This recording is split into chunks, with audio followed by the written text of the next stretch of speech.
En primer lugar, qué suerte que llegó este día. Era algo que teníamos previsto hace tiempo.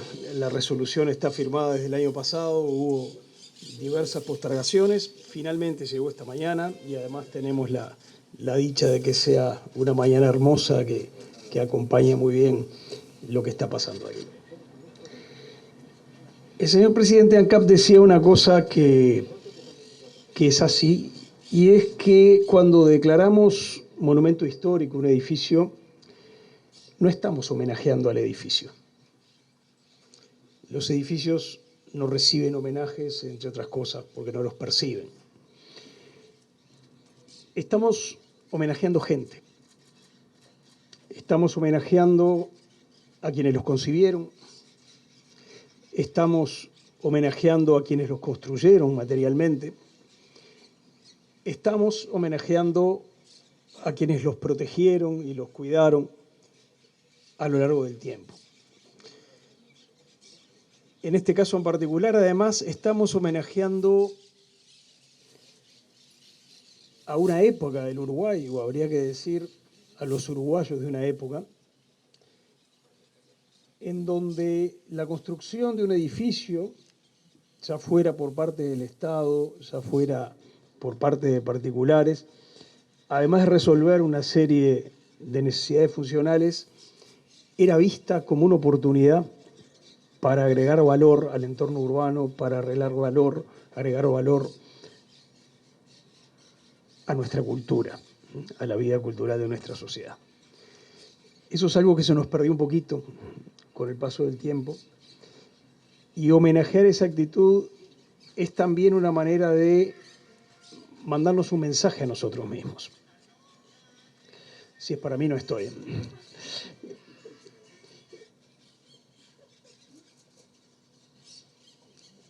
Porque eso es lo otro que hacemos cuando declaramos monumento histórico un edificio. Mandamos mensajes. Le mandamos mensajes a nuestros compatriotas diciéndoles: presta un poquito de atención, mira esto. No pases caminando rápido delante de esto, aprecialo, informate, aumenta tu propia capacidad de disfrutarlo, porque eso es lo que nos pasa con todos los bienes culturalmente complejos. No se disfrutan como se disfruta un refresco. Para disfrutarlos tenemos que transformarnos, y parte del enriquecimiento que nos generan esos bienes es ese ejercicio de tener que prepararnos para su disfrute, para tratar de entender su significado, para tratar de entender con qué dialogaba, para tratar de entender qué agregó al panorama cultural o qué agregó, en este caso, al paisaje urbano. Entonces, estamos sí mandando un mensaje a nuestros compatriotas, y también nos estamos mandando un mensaje a nosotros mismos. Reconocer ciertas actitudes, reconocer ciertas tradiciones de respeto por la calidad, de respeto por el entorno urbano, reconocer el sentido del deber que durante muchas generaciones los uruguayos nos impusimos cada vez que íbamos a intervenir en el entorno físico. Es una manera de ponernos deberes a nosotros mismos, o como mínimo es una manera de fijarnos varas un poquito más altas para evaluar lo que estamos haciendo o para evaluar las actitudes que asumimos a la hora de tomar cierto tipo de decisiones. También todo esto es una manera de reencontrarnos con nuestra propia historia, y eso es muy necesario. Una sociedad es una comunidad humana que se regenera constantemente y que tiene el desafío de asegurar su continuidad y de asegurar sus acumulaciones por encima de esa ley física que es el recambio de generaciones. Hablamos de la sociedad uruguaya de hoy y hablamos de la sociedad uruguaya de 1830, pero ningún miembro de la sociedad uruguaya de hoy fue parte de la sociedad uruguaya de 1830. Sin embargo, la reconocemos con la misma sociedad. Y eso es el resultado de un esfuerzo de acumulación, de trabajo creativo sobre la memoria, de apropiación de lo que pasó antes, que es lo que nos convierte en sociedad. Una sociedad no es simplemente una sumatoria de individuos que viven en un mismo lugar. Bueno, reconocer como monumentos históricos algunos edificios es ponernos en contacto con esa historia que es nuestra historia, con la historia de ciertas disciplinas, como la arquitectura, con la historia de ciertas búsquedas estéticas, con la historia del urbanismo, con la historia de la tecnología, porque, como se hacía notar, este edificio, como muchos otros edificios históricos, están asociados a la historia de la tecnología y a la historia de cómo los uruguayos fuimos incorporando tecnología a lo largo del tiempo. Eso vale para esto, vale para un fantástico edificio del que estuve hace unos días, propiedad de UTE, que es lo que queda de una vieja central a carbón al borde del puerto de Montevideo.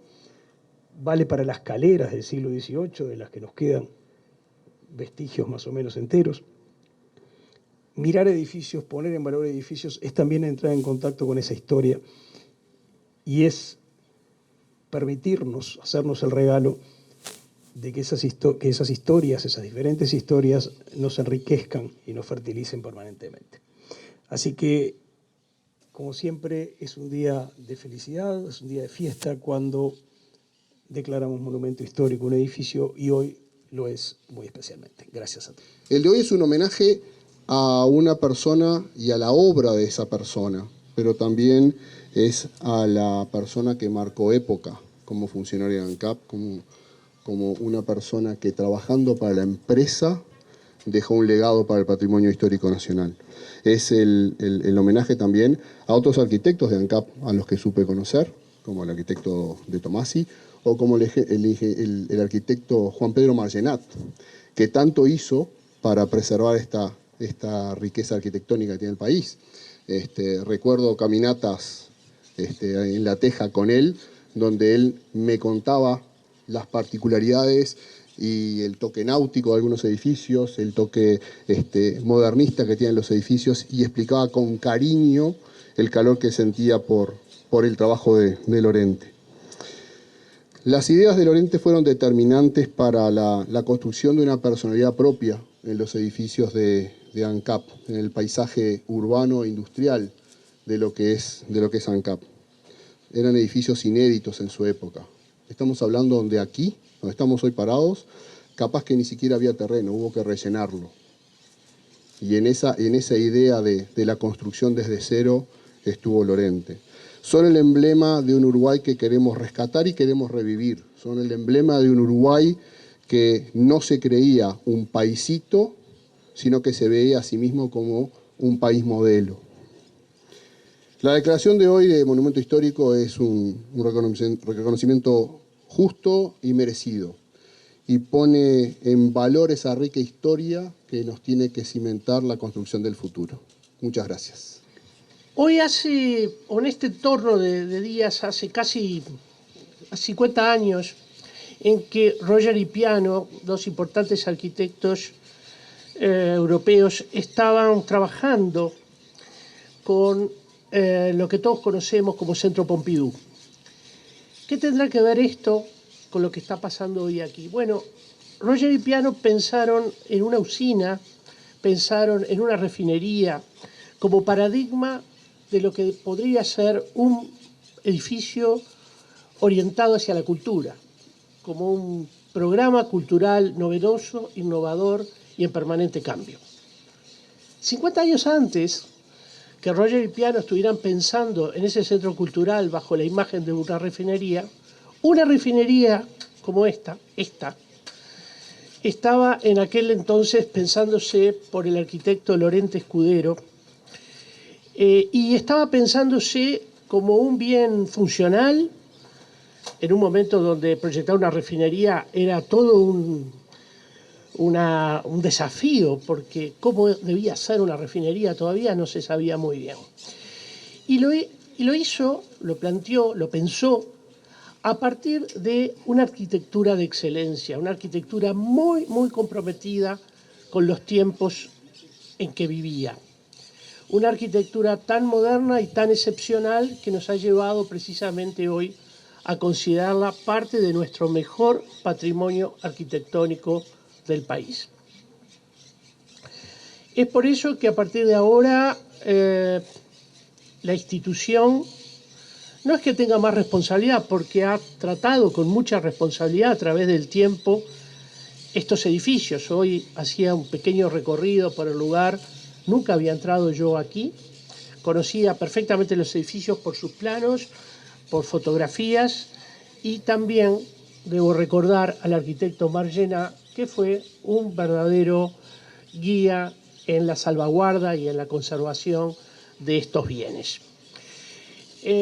Creo que a partir de ahora sí estaremos en un diálogo más franco, más permanente con ANCAP, para ver cómo ponemos en valor estos edificios con los que quizás hay que hacer ajustes, hay que buscar ciertas unidades cromáticas. Recién lo hablábamos con Rafael Lorente, el hijo de Rafael Lorente Escudero.